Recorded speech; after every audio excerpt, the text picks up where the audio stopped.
मिथुन राशि वाले बंधु हृदय से अभिनंदन, आभार, बहुत बहुत स्वागत है मिथुन राशि भिंड यूट्यूब चैनल में। तो मिथुन राशि वालों जरा ध्यान से सुनिए, अगले 3 से 5 दिन आपके जीवन में भारी हैं, परेशानी से भरे हुए हैं। कुछ बेहद शुभ घटनाएं भी होंगी, लेकिन ये 2 घटनाएं हैं जो आपको हिलाकर रख देंगे। इन 2 घटनाओं के बारे में जान लीजिए, समझ लीजिए, सारी बातों को अच्छी तरीके से अपने मन में उतार लीजिए। इन 2 घटनाओं से बचने के मार्ग कार्यक्रम में बता रहे हैं हम। साथ ही साथ 5 बड़ी भविष्यवाणियों के साथ श्रेष्ठतम मार्गदर्शन आपको दे रहे हैं। ग्रहीय गोचरों का सटीक आकलन करते हुए सारी बातों को बहुत ही गहराई से और वास्तविकता के साथ आपको बताएंगे, जो आपके इस समय के जीवन से जुड़ी हुई हैं। हवाई बातें नहीं, जरूरी बातें। ठीक है। इसी के साथ साथ सबसे महत्वपूर्ण बात यह है कि आपके 3 प्रश्नों के जवाब जो पिछले कार्यक्रम में उठे थे, नहीं दे पाए थे, उन 3 प्रश्नों के जवाब। पहला प्रश्न ये कि कभी अच्छा समय आएगा कि नहीं आएगा, इसका जवाब, सटीक जवाब, अच्छा जवाब, आप उस जवाब को अपने जीवन में उपयोग कर पाएंगे। जी हाँ, ऐसा जवाब, कोई ऐसी वैसी बात नहीं, जरूरी बातें, उपयोगी बातें। इसी के साथ साथ दूसरा प्रश्न ये कि जन्म पत्री कैसे बनवाए जब अपनी डिटेल ही नहीं पता। अगर जन्म का वर्ष पता है तो समय नहीं पता, और अगर समय पता है तो वर्ष के बारे में कंफ्यूजन है, या फिर कुछ भी नहीं पता है तो कैसे पता करें जन्म पत्री कैसे बनवाएं। बनती है, बिल्कुल बनती है। समाधान हम बता देंगे, प्रश्न क्या जवाब आपको देंगे। ठीक है। इसी के साथ साथ तीसरा बड़ा प्रश्न, उपाय तो बहुत करते हैं, एक भी उपाय काम नहीं करते, क्या करें, सब बेकार है। इसका मतलब यह है कि कोई भी चीज काम नहीं करती है तो फिर किसी भी चीज का कोई मतलब ही नहीं है, बस दुखों को भोगो, आगे बढ़ो। तो ऐसा क्यों होता है कि उपाय फलित नहीं होते हैं? 3 प्रश्नों के जवाब, आपके भी प्रश्न हैं ये, आपको भी जवाब बहुत ज्यादा जरूरी है जानना इनके, ये मिलेंगे। साथ ही साथ एक बहुत ही शक्तिशाली उपाय हम आपको बताएंगे जो इस समय और काल पर आपको करना है। बीच बीच में जरूरी सावधानियां, जरूरी उपाय क्रियाएं, छोटे उपाय क्रियाएं अवश्य बताते चलेंगे। श्रेष्ठतम मार्गदर्शन आपका होगा। 3 से 5 दिन आपको बहुत अच्छी चीजें भी मिलने वाली हैं, ऐसा नहीं कि केवल बुरा ही बुरा। याद रखना, अच्छा और बुरा दोनों साथ चलते हैं, तीव्रताओं में अंतर रहता है। कभी बुराई की तीव्रता अधिक होती है तो अच्छाई की कम होती है, लेकिन होती जरूर है। और इसी का ठीक उल्टा भी होता है। तो कहने का मतलब यह है कि दोनों ही बातें होंगी, दोनों ही तरीके की बातें होंगी। आध्यात्मिक उन्नति के मार्ग खुलेंगे, आपको जीवन का बोध होगा। केवल जीवन का ये नहीं कि बस जिए जा रहे हैं, जीवन का अनुभव भी नहीं हो पा रहा है, जीवन का बोध होगा, वास्तविक बोध होगा। कार्यक्रम में कुछ गहरी और बड़ी बातें भी होंगी। बेहद महत्वपूर्ण कार्यक्रम है, इसे अंत तक जरूर देखना। आपको यह कार्यक्रम बहुत कुछ सिखाने वाला है, बहुत कुछ नया बताने वाला है। और सबसे बड़ी बात कि जो मुसीबतें आ रही हैं वो आधे रास्ते से ही वापस लौट जाएंगी, क्योंकि आप उन मुसीबतों से छुटकारा पाने का उपाय पहले ही कर लेंगे इस कार्यक्रम के माध्यम से। ठीक है। तो चलिए शुरू करते हैं आज के इस महत्वपूर्ण कार्यक्रम को। महामाई को याद करते हुए माई के दर्शन करिए, और दर्शन करते हुए पूरे भक्ति भाव के साथ कमेंट बॉक्स में लिख डालिए, जय मां बगलामुखी कृपा करो। महामाई निश्चित तौर पर आपके ऊपर कृपा कर रही हैं, तभी ऐसे महत्वपूर्ण कार्यक्रम आपको मिल रहे हैं, वरना लोग केवल इधर उधर की बातें करके और निकल जाते हैं। आपके जीवन पर असली दस्तक केवल ये कार्यक्रम देता है। वास्तविकता में आपको जगाने का, आपको ऊपर उठाने का कार्य ये कार्यक्रम करेगा। हम अपनी तरफ से प्रयासरत हैं कि ना केवल सूचनाएं दी जाए बल्कि ज्ञान दिया जाए। इंफॉर्मेशन प्राप्त कर लेने को ज्ञान प्राप्त करना नहीं कहते। गुलाब का फूल कैसा होता है इसकी पूरी इंफॉर्मेशन आप प्राप्त कर सकते हैं। पंखुड़ियां कैसी होती हैं, रंग कैसा होता है, आकार कैसा होता है, वजन कितना होता है, कहां लगता है, सब कुछ आप जान सकते हैं। ये सब इंफॉर्मेशंस हैं, लेकिन ज्ञान नहीं है। ज्ञान तब आएगा जब असल में गुलाब का फूल आपके हाथ में आएगा, तो आप उसकी सुगंध आएगी, आपको उसकी अनुभूति होगी, आपको उसका बोध होगा, और वही तो ज्ञान है। हम उसी ज्ञान की बात करते हैं। ठीक है। तो चलिए, सारी बातों को आपने ध्यान से समझ लिया। अब कमेंट बॉक्स में पूरे भक्ति भाव के साथ आपने लिख लिया जय मां बगलामुखी। अब एक चीज और है कि ये भी लिखिए कि मैं भी माई के परिवार का हिस्सा हूं, क्योंकि बिना मां के चाहे तो कुछ भी हासिल नहीं हो सकता है, कुछ भी संभव ही नहीं है। अगर आज आप हमारा कार्यक्रम देख रहे हैं तो ये भी मां की ही मर्जी है। जरूर आपके जीवन में कुछ परिवर्तन मां करने का विचार कर रही हैं, इसीलिए आप इस कार्यक्रम को देख रहे हैं। तो ये लिख दीजिए कमेंट में, मैं भी माई के परिवार का हिस्सा हूं। साथ ही साथ महाअनुष्ठान का अंतिम दिन, अगर आप भाग लेना चाहते हैं इस नवरात्रि के महाअनुष्ठान में, दिव्य पवित्र अनुष्ठान में अपनी अर्जी लगाना चाहते हैं महामाई के चरणों में सीधी, तो नंबर वीडियो में है, फोन कर लीजिए, क्योंकि 27 जनवरी के बाद ये अवसर चला जाएगा, फिर अगली नवरात्रि में आएगा। तब तक पता नहीं कहां से क्या क्या हो जाए, कितना परिवर्तन हो जाए। माँ का सहारा जब मिले, जैसे मिले, जितनी जल्दी मिले, आवश्यक है, ले लेना चाहिए। तो अवसर आपको दे दिया है, नंबर वीडियो में है, फोन कर लीजिए, आपको सारी चीजें बता दी जाएंगी, कैसे भाग लेंगे, कैसे क्या आपको खुद भी क्रियाएं करनी होंगी। ठीक है, तो चलिए, यहां तक सारी बात आपने समझ ली है। अब बात करते हैं अपने मूल विषय की, बात करते हैं भविष्यवाणियों की, फिर धीरे धीरे आगे चलेंगे सारी बातों को विस्तार से समझाते हुए। दो बातें यहां पर विशेष हैं जिन पर आप ध्यान दीजिए, दो बातें विशेष हैं, ध्यान दीजिए। जय माई की बंधुओं, ज्योतिष और तंत्र विद्या के क्षेत्र में आचार्य अमित एक जाना माना नाम है। पूज्य गुरुदेव के साधनाओं और ज्योतिष विद्या के अनुभव बेहद दिव्य है। जी हाँ, पूज्य गुरुदेव ने जिसकी भी कुंडली का विश्लेषण किया और कुंडली के अनुसार उसे सटीक उपाय व महामाई माँ बगलामुखी की विशेष कृपा दी, उसके जीवन में सकारात्मक बदलाव तो आ ही है। फिर चाहे समस्या कितनी ही कठिन क्यों ना हो, समाधान तो अवश्य हुआ है। अब ऐसे में यदि आप भी अपने जीवन की किसी बड़ी समस्या से जूझ रहे हैं, जैसे कि कर्जा बढ़ता ही जा रहा है, काम धंधा और व्यापार सब रुक चुका है, रिश्ते नातों में तनाव हद से ज्यादा बढ़ गया है, पूरा जीवन ही नकारात्मकताओं से भर गया है, तो ऐसे में यही सही समय है जब आप श्रेष्ठ गुरु से मार्गदर्शन प्राप्त करें और जीवन के अंधकार को समाप्त कर दिव्य प्रकाश की ओर कदम बढ़ाएं। वीडियो में दिए गए नंबरों पर तुरंत संपर्क करिए और अपनी कुंडली का विश्लेषण व समाधान पूज्य गुरुदेव के द्वारा करवा लीजिए। देर ना करें, आपके देवी देवताओं के आशीर्वाद से ये मौका खुद चलकर आपके पास आया है, इसे गंवाना नहीं है। अभी फोन करें और गुरुदेव से मार्गदर्शन प्राप्त करें। महामाई आपका कल्याण करें। धन्यवाद। पहली बात, गुप्तता बनाकर रखिए, गोपनीयता बनाकर रखिए। चीजें अच्छी होनी शुरू हो रही हैं, और देखो अच्छी चीजें भी होती ही हैं, ऐसा नहीं है। हम फिर से कहते हैं, जीवन द्विभाव में चलता है, बुराई के साथ अच्छाई और अच्छाई के साथ बुराई चलती ही चलती है। तो ऐसा नहीं है कि बस अरे हमारे साथ तो बुरा ही बुरा हो रहा है, हमारे साथ तो कभी अच्छा होता ही नहीं, ऐसा नहीं। अच्छाई घटित होनी शुरू होगी। व्यापार करते हैं तो व्यापारियों के लिए अच्छी खबर है, धीरे धीरे उन्नति मिलेगी, धीरे धीरे व्यापार में गति आएगी, सेल्स बढ़ेगी, पैसा आएगा, पैसे का फ्लो बनेगा। नौकरी जो लोग कर रहे हैं उनके लिए भी कार्यस्थल पर वातावरण कुछ हद तक तो पॉजिटिव होगा। वैसे तो कठिनाई अभी है, लेकिन पॉजिटिविटी रहेगी। शत्रु रहेंगे, शत्रु हानि पहुंचाने की पूरी कोशिश करेंगे, मार्ग में बाधक बनने का पूरा कार्य करेंगे, लेकिन आप उन सब से बाहर निकल जाओगे, उनसे अच्छी तरीके से निपट लोगे, जूझ जाओगे, आगे उनसे निकल जाओगे, ये बात निश्चित है। क्योंकि आपके अंदर चाहे कुछ हो या ना हो, लेकिन एक चीज बहुत अच्छी है, और वह है मुसीबतों से लड़ने का आत्म बल। कितना भी कुछ भी बुरे से बुरा हो जाए, कितनी भी बड़ी से बड़ी स्थिति खराब क्यों ना हो जाए, लेकिन आप, हाँ हो सकता है कि थोड़ा सा परेशान होते हैं, रोते हैं, बिलखते हैं, दुखी होते हैं, लेकिन फिर सारी शक्ति समेट कर लड़ने को तैयार हो जाते हैं। ये बहुत अच्छी बात है, और ये बात ही आपको यहां तक स्थिर बनाकर लाए हुए है, आगे भी लेकर जाएगी। इसे बनाकर रखिए, यह आपका राशिगत गुण है। लेकिन राशिगत दोष भी है, और वो ये है कि गोपनीयता को भंग कर देना स्वयं ही, ठीक है, कोई और नहीं, कहीं और से नहीं, गोपनीयता भंग हो जाएगी। जो आप एग्रीमेंट कर रहे हैं, जो आप भविष्य में करने जा रहे हैं, निकट भविष्य में जो आप अभी अनुभव कर रहे हैं, अच्छी चीज है, इनको गोपनीय बनाकर रखिए। ठीक है, पहली चीज तो ये। दूसरी चीज ये कि अपने आसपास के जो नकाब लगाए हुए लोग हैं ना, इनसे बचिए। अपने आसपास के जो ऊर्जा को सोखने वाले स्पंज हैं, इनसे बचिए। ये बहुत आवश्यक है, ये आपको कभी आगे नहीं बढ़ने देंगे। आपके बटन जानते हैं, ये जानते हैं किस तरह से आपसे बात की जाए तो आप प्रभावित हो जाएंगे, किस तरह से बात की जाए तो आप काम करने को रेडी हो जाएंगे, तैयार हो जाएंगे। भावनात्मक बटन, इमोशनल बटन्स आपके जानते हैं, ये इनसे बचिए। हमेशा दुखी रहते हैं, हमेशा शोषण करने को तैयार रहते हैं, हमेशा नकारात्मक कार्यों की ओर आपको खींचने की कोशिश करते हैं, आपके पतन का कारक है। यानी कि निगेटिव, थके हुए, हारे हुए और निकम्मे नाकारे लोगों से दूरी बनाइए इस समय और काल पर, वरना आप तो उठने की कोशिश करेंगे भी, लेकिन ये आपको उठने नहीं देंगे। व्यापार में, काम में शुभ परिणाम मिलने शुरू हो चुके हैं, बस अपनी गोपनीयता को बनाकर रखना है। किसी पुरानी बीमारी के या किसी नई बीमारी के संकेत उभर सकते हैं, थोड़ा सा ध्यान देना है, अपने स्वास्थ्य का ध्यान देना है, फिजिकल एक्टिविटी को बनाकर रखना है। लोगों पर एकदम से विश्वास नहीं कर लेना है, बिना कुछ सोचे समझे। विश्वास खतरनाक होने वाला है, ठीक है। सबसे बड़ी बात यहां पर यह है कि अपने मनोबल को बनाकर रखिए, पॉजिटिव रहिए। हो सकता है कि जो चीजें परिवर्तित हो रही हैं वो इतनी धीमी और इतनी छोटी हैं कि वो आपको दिखाई भी ना दे, लेकिन उन्हें ढूंढिए। बिल्कुल उस कहानी की तरह की जैसे हम अपने कई कार्यक्रमों में सुना चुके हैं कि एक बार अर्जुन और भगवान श्री कृष्ण कहीं रास्ते से जा रहे थे, गुजर रहे थे, वन का मार्ग था, तो एक कुत्ता मरा हुआ पड़ा था सड़क के किनारे। दुर्गंध आ रही थी उसके शरीर में से, वो तो आनी ही है, आती ही है।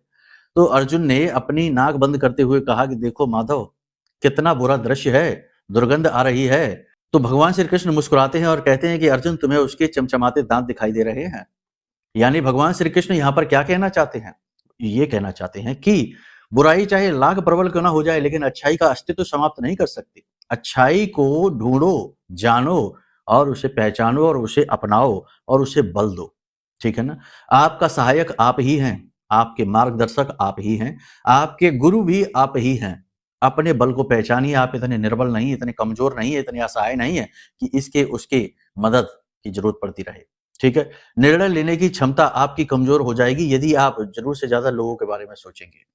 ठीक है, अपनी जिम्मेदारियां आप निभाते हैं, अच्छे तरीके से निभाएंगे, अपने दायित्व निभाएंगे, अपनी ड्यूटी निभाएंगे, लेकिन इन जिम्मेदारियों के बोझ के नीचे दब ना जाइए, खुद को कमजोर महसूस न करिए। ठीक है? कहने का मतलब ये है कि आत्मबोध को बढ़ाइए, अपने बल को बढ़ाइए, अपने आप को पॉजिटिव रखिए। पॉजिटिव रखने वाली कुछ एक्सरसाइजेज हैं जो जरूर करिए। सबसे पहली एक्सरसाइज है, अकेले में जाइए, दुनियादारी को छोड़ दीजिए, मोबाइल को स्विच ऑफ कर दीजिए, एक तरफ रख दीजिए, एकांत में जाइए, प्राकृतिक स्थलों पर जाइए अगर आपके आसपास कोई है तो। नहीं है तो कोई पार्क होगा, हरियाली होगी, वहां पर जाइए। सुख शांति के समय में जाइए, शोर शराबा भीड़ भड़ाका हो ऐसे समय पर न जाइए। शांति का जब समय हो उस समय पर जाइए और वहां पर जाकर अनुभव कीजिए उस हरियाली का। हरी घास पर हाथ रखिए, अनुभव कीजिए उसका। ठीक है? कहने का मतलब यह है कि अपने आप को समझिए, अपने आप को समय दीजिए, अपने आप की केयर करिए, अपने आप को पालिए। आपका सबसे बड़ा संपर्क, कनेक्शन आप अपने इस शरीर से ही संसार में है। अगर इसे जरा सा भी कुछ हुआ, संसार से आपका जो संपर्क है, कनेक्शन है, वो कमजोर होना शुरू हो जाएगा। है कि नहीं? सीधी बात है। कठोर हो सकती है लेकिन सही है, सत्य यही है। चाहे वो करोड़पति ही क्यों ना हो, अरबपति ही क्यों ना हो, कोई ऐसा असाध्य रोग अगर उसे हो गया कि वह बिस्तर पकड़ लेता है, तो उसके वही परिवार वाले जो दिन रात उसका नाम जपते थे, उसकी इज्जत करते थे, आगे पीछे नाचते थे, वही लोग उसको धीरे धीरे भूलना शुरू कर देंगे, एक कोने में पड़ा रहेगा। ठीक है? ये कड़वा सच है दुनिया का। इस कड़वे सच को आपको पहचानना होगा। स्व का बोध करिए, स्वार्थी बन जाइए, अपना अर्थ खोजिए, अपने आप को समय दीजिए। हम ये नहीं कह रहे कि आप बुरे हो जाइए, लोगों के बारे में सोचिए नहीं, अपने दायित्व निभाइए, सबके साथ अच्छा व्यवहार करिए, प्रेम पूर्वक रहिए, लेकिन ये ना भूलिए कि आप कौन हैं। आप अपने आप को मत भुला दो। ठीक है? इसीलिए इस कार्यक्रम का नाम है कि लोहे के चने चबाने, क्योंकि लोहे का चने चबाने जैसा ही है ये। यहाँ ये बातें सुनने को लोग तैयार ही नहीं होते हैं। ये बातें अगर करने लगो तो लोगों को लगता है कि अरे ये क्या बातें कर रहे हैं, ये तो भड़का रहे हैं। ये बातें ही ज्ञान के मार्ग का पहला कदम है। याद रखना, भगवान बुद्ध को ज्ञान अकेले प्राप्त हुआ था। रामकृष्ण परमहंस बने अकेले। जिसको भी ईश्वर की प्राप्ति हुई है, ज्ञान की प्राप्ति हुई है, ब्रह्म का बोध हुआ है, वह अकेले ही हुआ है, भीड़ को लेकर नहीं हुआ, पूरे परिवार को लेकर नहीं हुआ। ठीक है?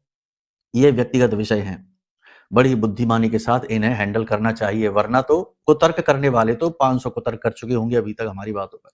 खैर, उनसे तो भगवान ही बचाए। नए प्रोजेक्ट आपको मिल सकते हैं, नई योजनाओं पे आप काम शुरू कर सकते हैं। आमदनी बढ़ाने के लिए यदि आप कुछ अभी करना चाहते हैं तो थोड़ा सा भी रुक जाइए, कुछ समय के लिए रुक जाइए, अगले महीने के लिए आप टाल दीजिए बातों को, अभी ना करिए। होगा ये कि आपका ध्यान भटक जाएगा अपने मुख्य कार्य से और आप इधर उधर पैसा इन्वेस्ट करके अपने पैसे को भी फंसा लेंगे।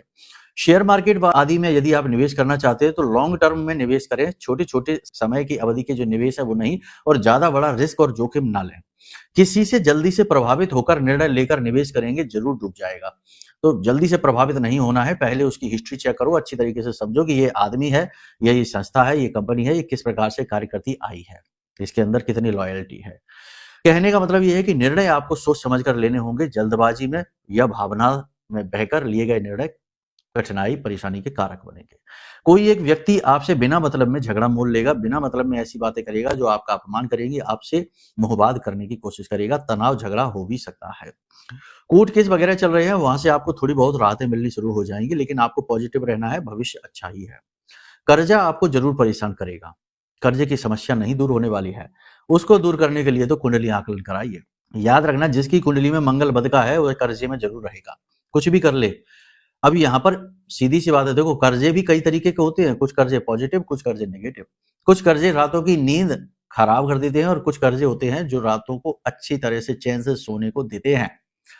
मान लो आपकी कमाई अच्छी है, इनकम अच्छी है, आपने लोन लेकर मकान बनवा लिया और अच्छी तरीके से उसमें रह रहे हैं, तो कर्जा तो है आपके ऊपर, लेकिन आप सुकून से जी रहे हैं क्योंकि आपकी प्रॉपर्टी भी तैयार है।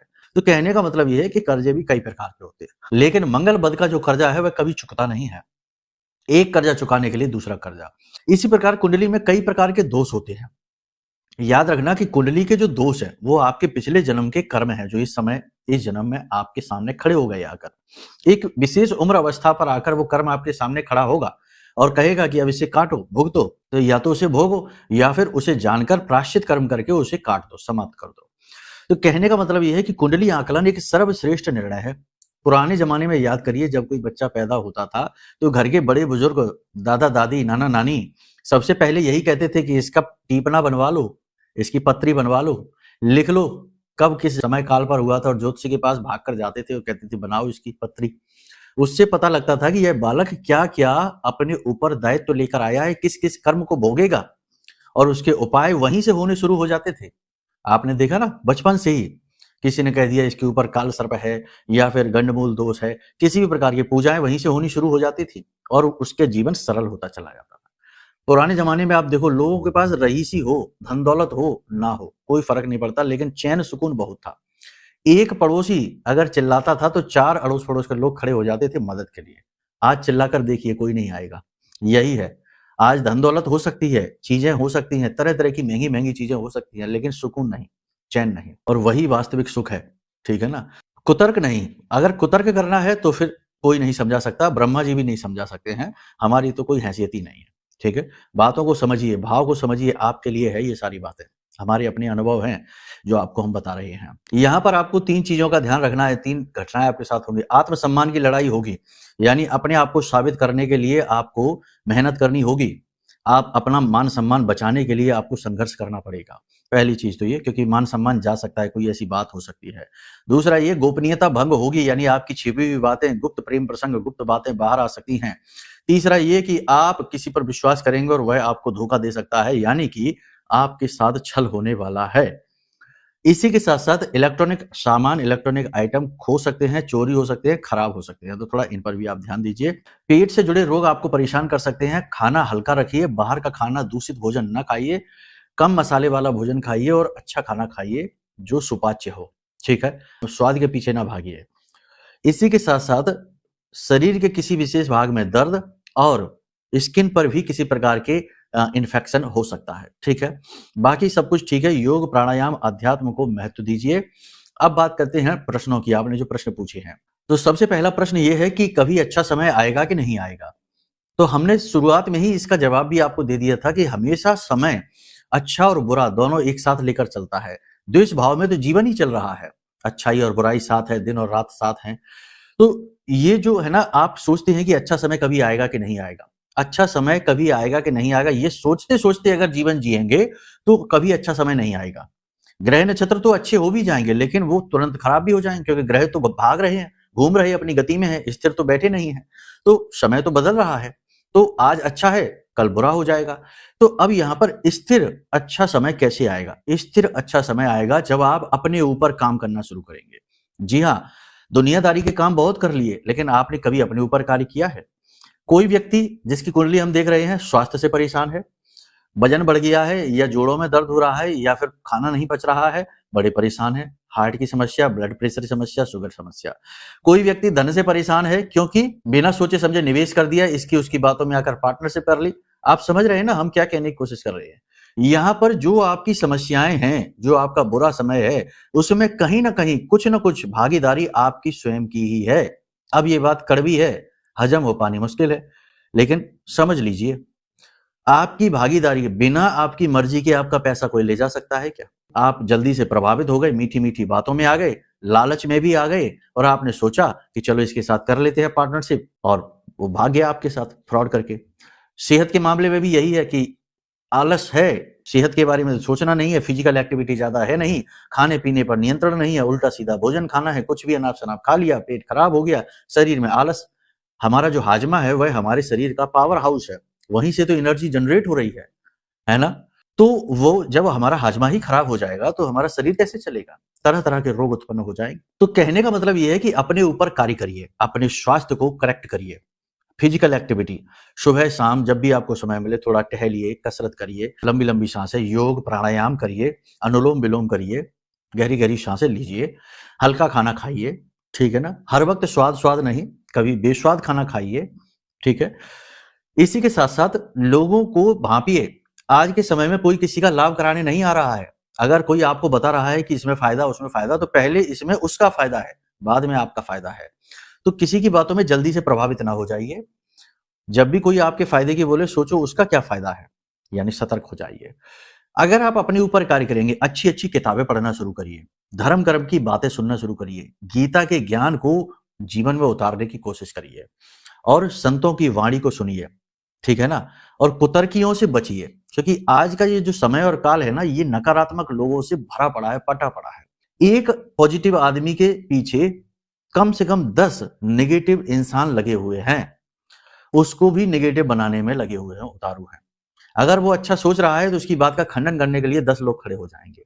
कहने का मतलब ये है कि अपने आप को संभाल कर रखिए, अपनी आइडियोलॉजी को, अपनी विचारधाराओं को हर जगह व्यक्त न करिए, अपने आप को हर जगह अच्छा साबित न करिए, अपने आप को हर जगह सही साबित न करिए, हर जगह तर्क कुतर्क के चक्कर में ना पड़िए।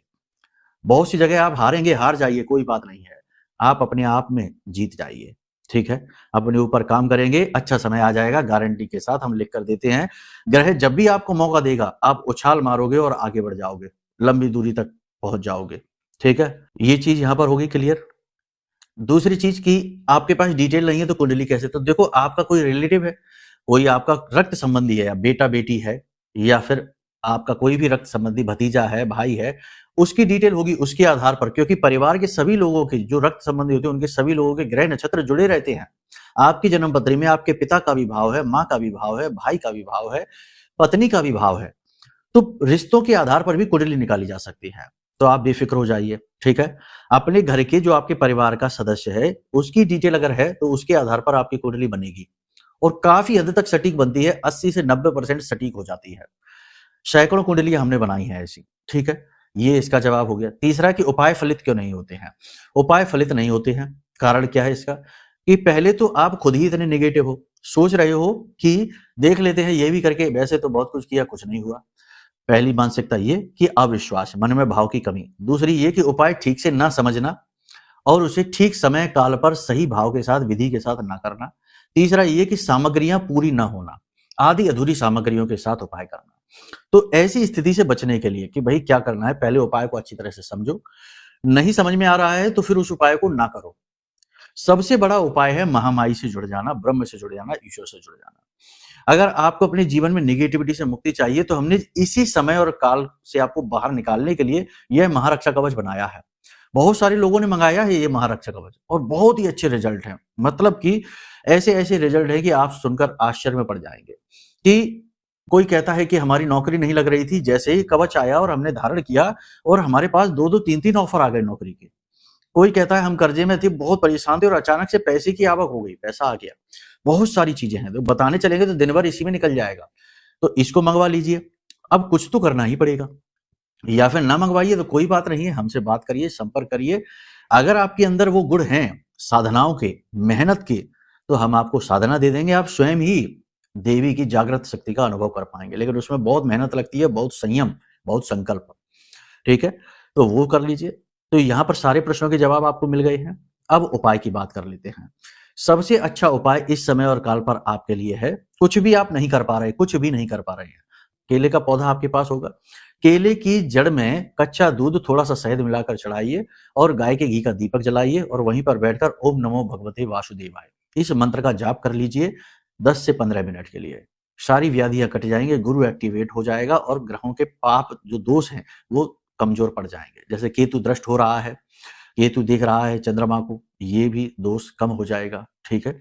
तो इन उपायों को आप करिए, बातें जो बताई हैं उन्हें गंभीरता से जीवन में उतारिए और फिर उनके परिणाम क्या प्राप्त होते हैं वो हमें बताइए, हमें भी जानने में अच्छा लगेगा, ठीक है। तो चलिए बंधुओं, यदि अब कार्यक्रम तो यही विराम देते हैं। यदि मन में कोई प्रश्न उठता है कि भाई कुंडली आकलन कराना है या फिर महारक्षा कवच मंगाना है, या फिर अब समय कम रह गया है, महाअनुष्ठान में भाग लेना है, यदि समय रहते कार्यक्रम देख रहे हो तो महाअनुष्ठान में भाग लेना है तो वीडियो में नंबर है, फोन करिए, धाम के नंबर है, आपका पूरा मार्गदर्शन होगा। चलिए प्रेम से बोलिए जय माई की, जय मां बगलामुखी। हमारे प्रिय और परम पूज्य आचार्य जी ने अपनी साधनाओं के अनुभवों पर आधारित शक्तिशाली उपाय और क्रियाओं के माध्यम से हजारों लोगों के जीवन को पूरी तरह से बदला है।